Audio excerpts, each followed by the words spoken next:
প্রাক্তন ভারত অধিনায়ক সৌরভ গঙ্গোপাধ্যায় জমি দখলের চেষ্টার অভিযোগ উঠল।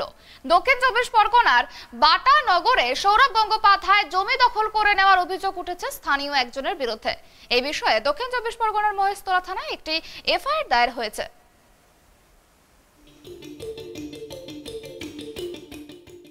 বাটানগরে সৌরভ গঙ্গোপাধ্যায় স্কুলের জমি জবরদখল করার অভিযোগ উঠল এক ব্যক্তির বিরুদ্ধে। এই ঘটনার প্রেক্ষিতে মহেশতলা থানায় অভিযোগ দায়ের করেন সৌরভের আপ্তসহায়ক তানিয়া ভট্টাচার্য। রুজু হয়েছে মামলাও। অভিযোগপত্রে সৌরভের আপ্তসহায়ক দাবি করেছেন জমি দখলের চেষ্টা করছিলেন এক ব্যক্তি। তাকে বাধা দিলে ওই জমির নিরাপত্তার দায়িত্বে থাকা রক্ষীকে মারধরের হুমকি দেওয়া হয় বলেও দাবি করেছেন সৌরভের আপ্তসহায়ক। যদিও অভিযোগ অস্বীকার করেছেন ওই ব্যক্তি, পাল্টা নিরাপত্তারক্ষীর বিষয়ে দুষ্কর্মের অভিযোগ তুলেছেন তিনি। থানায় দায়ের হয়েছে অভিযোগ। সেই সঙ্গে তার দাবি সৌরভ অত্যন্ত প্রভাবশালী, কিন্তু সেটা বাস্তব ঘটনা, সেটা পাল্টে যাবে না। দক্ষিণ চব্বিশ পরগনার বাটানগরের ওই জমিতে একটি স্কুল তৈরি করেছেন ভারতের প্রাক্তন অধিনায়ক সৌরভ গাঙ্গুলি।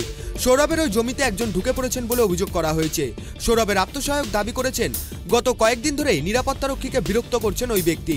বেআইনিভাবে সৌরভের জমিতে ঢোকার চেষ্টা করছেন এবং তালা ভাঙার চেষ্টা করছেন। একাধিকবার বারণ করেও কোনো লাভ হয়নি। উল্টে আটকাতে গেলে ওই ব্যক্তি নিরাপত্তারক্ষীকে মারধরের হুমকি দিয়েছেন বলে অভিযোগ করেছেন সৌরভের আপ্তসহায়ক। সকালবেলায় ওই হতো মানে সুপ্রিয় দা তোমার গেট দিয়ে তলা দিয়ে আসে, গেটটা একটু ফাঁকা আছে, তলা দিয়ে আসে, তোমার তলা দিয়ে তোমার আসতে গিয়ে তোমার পিঠে লাগে, তার জন্য মাথা গরম হয়ে যায়, গেটের তলাটা ভেঙে দেয়। তারপরে ওরা তোমার এখানে ছিল, ঘটনা আমি সামনে দেখেছি। তারপরে ওরা তোমার দুপুরবেলায় চলে যাওয়ার পর আমি গেটটা আবার লক করে দিই, আমার তালা থাকে তো আমি লক করে দিই। লক করে দেওয়ার পর তোমার বৈকাল 5টার দিকে আবার আসে, আবার এসে বলে যে গেটের তালা খুলবি কি খুলবি না, তা বল ঠিক আছে। বাস নিয়ে এসেছিলো, আমাকে মারার জন্যে গেটটা খুল, নাহলে ভেঙে দেবো। আমি বললাম দাদা তুমি যা খুশি করো, ভাঙো, আমাকে মারো, কিন্তু কোনো যায় আসে না, তুমি যা খুশি করো। ওই ইট দিয়ে ওটাকে মেরেছে। এই জমিটা কার? এই সৌরভ গাঙ্গুলি। আমি এখানে 4 মাস থেকে ডিউটি করছি। যার নাম বলছো উনি কে? উনি এই পাশে স্থানীয় ছিলেন। উনি কি এখানে আসতো? এখানে প্রায় আসে, প্রতিদিন আসে, ডেইলি আসে। উনি কি কাজ করতো না এমনি? না, কাজ করে। এখানে তোমার হচ্ছে এখানে ঠেক আছে, একটা গাঁজার ঠেক আছে, ওই ঠেকে আড্ডা মারে ওরা। আচ্ছা, মানে মাঠের পাশে? হ্যাঁ, মাঠের পাশে। আজকে যখন আসে তখন কি বারণ করেছিল? হ্যাঁ, আমি ওকে, ওরা তো আমার গাড়ি নিয়ে ঢুকবে, ঠিক আছে, ওরা বাইক নিয়ে ঢুকবে, তার জন্য আমি গেটে বাধা দিয়েছি, ঠিক আছে, তার জন্য ভেঙে দিয়েছি।